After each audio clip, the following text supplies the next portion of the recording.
Assalamualaikum warahmatullahi wabarakatuh. Selamat pagi anak-anak. Apa kabarnya hari ini? Sehat? Alhamdulillah. Semoga kita senantiasa diberikan kesehatan oleh Allah Subhanahu wa taala dan selalu tetap semangat ya dalam menuntut ilmu. Anak-anak yang hebat-hebat, yang soleh-soleha. Kembali lagi kita bertemu dalam pembelajaran pendidikan agama Islam dan budi pekerti kelas 6 SD. Pembelajaran yang keempat tentang ayo membayar zakat. Kali ini Bapak akan membahas tentang orang yang berhak menerima zakat dan hikmah berzakat. Minggu yang telah lalu Bapak telah menjelaskan tentang arti zakat dan macam-macam zakat. Jadi sebelum kita memulai pembelajaran ini, pembelajaran tentang orang yang berhak menerima zakat dan hikmah berzakat, terlebih dahulu kita memulai pembelajaran ini dengan bersama-sama membaca doa. Jadi marilah kita bersama-sama berdoa terlebih dahulu. Berdoa dimulai. Bismillahirrahmanirrahim. Rabbi zidni ilma warzuqni fahma. Ya Allah, tambahkanlah daku ilmu dan karuniakanlah daku kepahaman. Amin. Amin ya rabbal alamin. Baiklah anak-anakku, selanjutnya kita ke materi kita tentang orang yang berhak menerima zakat. Orang yang berhak menerima zakat disebut juga mustahik zakat. Jadi orang yang menerima zakat itu disebut mustahik zakat.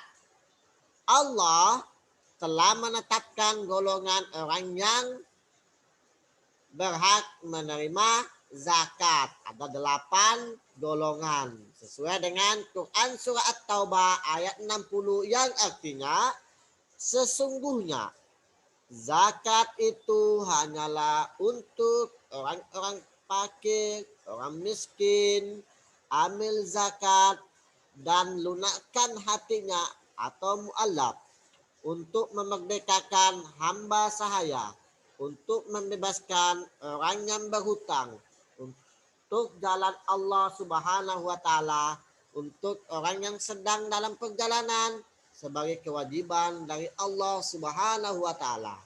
Allah Subhanahu wa taala Maha mengetahui lagi Maha bijaksana. Ini adalah Quran surah At-Taubah ayat 60. Kali ini Bapak akan bahas satu persatu.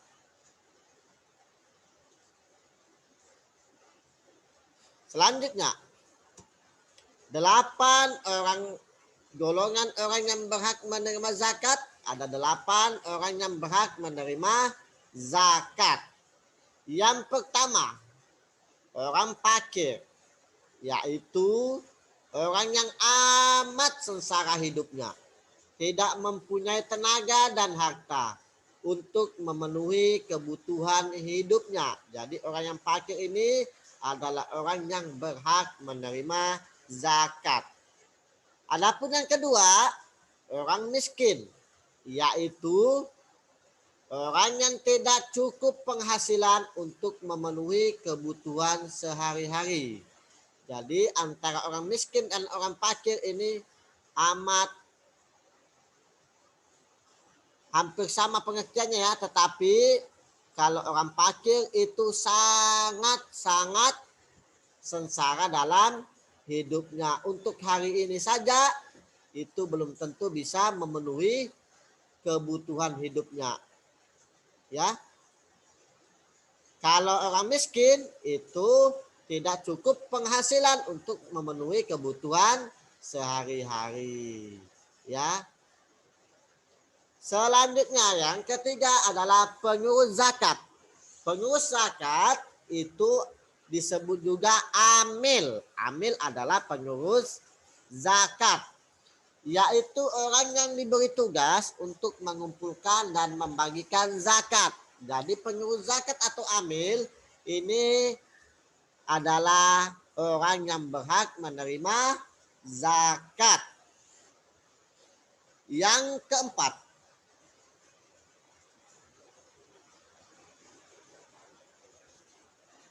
mu'allaf. Mu'allaf yaitu orang yang bukan Islam, non-Islam, yang berkeinginan masuk Islam.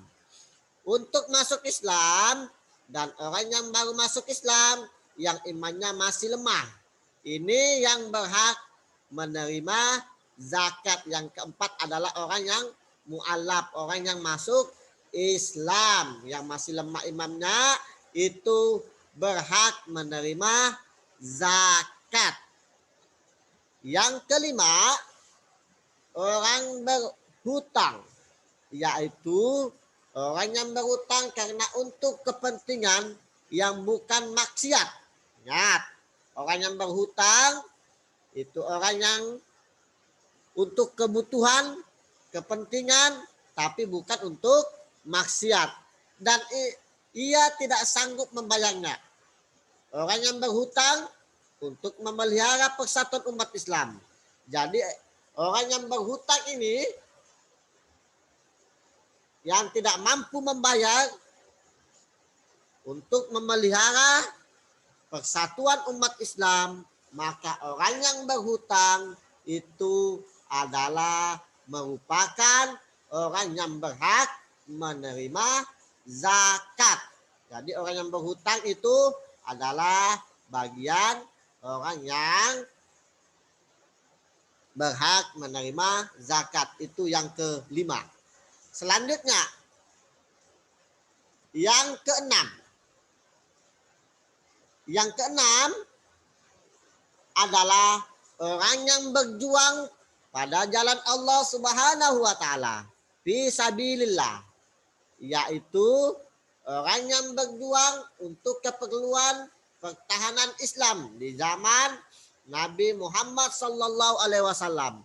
Fi sabilillah itu mencangkup juga kepentingan umum seperti mendirikan masjid, musola, sekolah atau madrasah, rumah sakit dan sebagainya.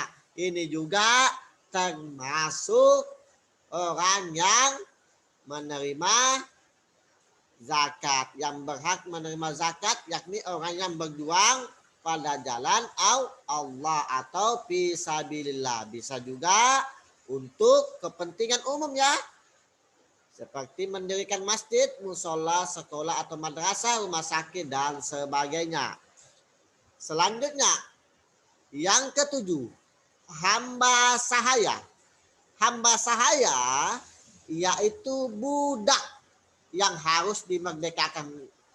Nah, ini juga yang berhak menerima zakat. Tapi pada saat sekarang itu sudah tidak ada lagi ya.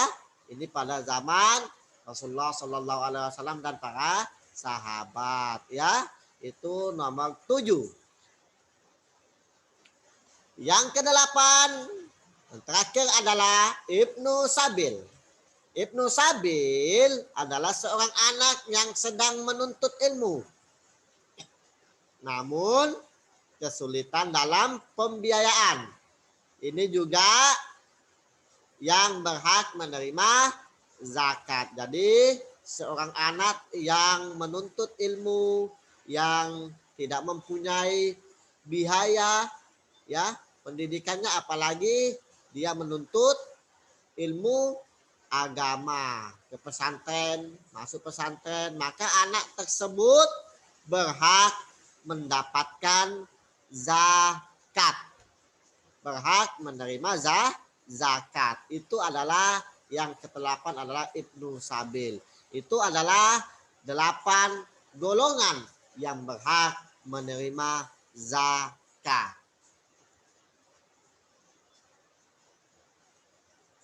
Selanjutnya, pembahasan selanjutnya adalah hikmah berzakat.